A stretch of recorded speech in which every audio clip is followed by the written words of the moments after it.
Drama serial मन मस्त मलंग की आखिरी एपिसोड होने जा रही है बहुत ज़्यादा इंटेंस और इमोशनल। कहानी में ट्विस्ट तब आता है जब अस्मा अपने ही हाथों से वाजिद की जान ले लेती है। बिल्कुल, कहानी में आता है एक न्यू ट्विस्ट। कबीर, जो अपने भाई मुबीन खान को जेल से छुड़ाने के लिए सबूत इकट्ठे कर रहा होता है, कोर्ट के बाहर वाजिद से टकरा जाता है। वाजिद कबीर को देखकर गुस्से में कहता है, मैं अपने दोस्त के कातिल को यूं ही नहीं छोड़ूंगा, उसे सजाए मौत दिलवाऊंगा। लेकिन कबीर ने अस्मा और वाजिद की बातें सुन ली होती हैं और उसको सारी असलियत का पहले से ही मालूम हो चुका होता है। उसको ये पता चलता है कि इन दोनों का अफेयर चल रहा है। जब इसको ये सब चीज़ों का मालूम होता है तो वो अस्मा के घर चला जाता है। उस वक्त अस्मा और रिया दोनों घर में अकेली होती हैं। कबीर अस्मा से कहता है, मुझे तुमसे बात करनी है, लेकिन अस्मा गुस्से से जवाब देती है, मुझे तुमसे कोई बात नहीं करनी, किस हक से तुम हमारे घर आए हो। इसी दौरान रिया भी आ जाती है और कहती है, तुम यहाँ क्यों आए हो। कबीर उसे रोकता है और बहुत गुस्से में कहता है, रिया तुम बीच में मत बोलो, मुझे तुम्हारी बहन से कुछ सवाल करने हैं, जब तक जवाब नहीं मिलता मैं यहाँ से नहीं जाऊँगा। फिर वो अस्मा से पूछता है, तुम आज भी वाजिद से मोहब्बत करती हो ना, तुम दोनों का अभी तक अफेयर चल रहा है ना।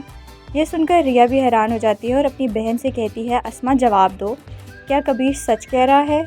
अस्मा फाइनली बोल पड़ती है, हाँ मैं वाजिद से मोहब्बत करती हूँ, तुम सबको कोई मसला है। रिया गुस्से में एक ज़ोर का थप्पड़ मारती है अपनी बहन को और कहती है, तुम्हें शर्म आनी चाहिए। उसी वक्त कबीर सब सच्चाई बयान करता है कि तुम्हारे भाई सिकंदर को मेरे भाई ने नहीं, वाजिद ने मारा था। ये सब कुछ उसका प्लान था, हम दोनों के दरमियान दूरी डालना चाहता था, हम बेकसूर हैं। रिया कहती है, मुझे तुम लोगों पर पहले से ही शक था, अब यकीन हो गया। अस्मा ये सब बर्दाश्त नहीं कर पाती और कहती है, मैं वाजिद से इंतकाम लूँगी, लेकिन उससे पहले मैं मुबीन खान, जिसने मुझसे वफ़ादारी निभाई, मेरा भरम रखा और जिसका बच्चा भी मैं खो बैठी, मैं उसे माफ़ करूँगी और उसे इज़्ज़त के साथ जेल से रिहा करवाऊँगी।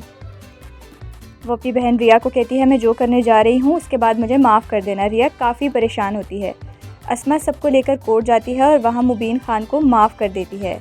मुबीन खान बाइज़्ज़त रिहा हो जाता है, लेकिन वाजिद को इन सब बातों का बिल्कुल भी अंदाज़ा नहीं होता। अस्मा सीधा वाजिद की हवेली चली जाती है। वाजिद उसको देखकर खुशी से पागल हो जाता है। अस्मा उससे कहती है, मैं तुमसे मदद लेने आई हूँ, क्या तुम मुझसे शादी करोगे। वाजिद मुस्कुरा के कहता है, मैं तो कब से कह रहा हूँ, तुम ही देर कर रही थी, अब आ गई हो तो मैं तुम्हें अपनाने के लिए तैयार हूँ। अस्मा फिर कहती है, लेकिन शादी से पहले मैं तुम्हें एक जगह लेकर जाना चाहती हूँ। वाजिद मान जाता है, कहता है, तुम जहाँ कहोगी मैं चला जाऊँगा, लेकिन शादी तो कर लें पहले। अस्मा कहती है, नहीं पहले चलना होगा।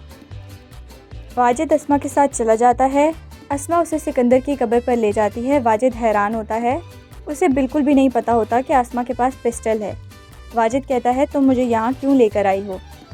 अस्मा आंखों में आंसुओं के साथ कहती है, जब तुमने मेरे भाई को पे गोली चलाई थी, क्या तुम्हें उस पर ज़रा भी रहम नहीं आया। मैं सब जान गई हूँ, मैं इंतकाम लेने आई हूँ। वो पिस्टल वाजिद पर तान देती है और गोली चला देती है। वाजिद के सीने में गोली लगती है और वो वहीं गिर के मर जाता है। इस तरह अस्मा अपने भाई सिकंदर का इंतकाम ले लेती है और अकेली रह जाती है, सिर्फ ये कहकर, अब ये तन्हाई ही मेरी सज़ा है।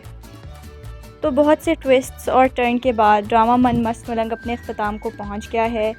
अगर आपको आज की वीडियो पसंद आई हो तो इसको लाइक कीजिएगा, चैनल को सब्सक्राइब कीजिएगा और कमेंट करके बताइएगा कि इस ड्रामा का आपका फेवरेट मोमेंट कौन सा था।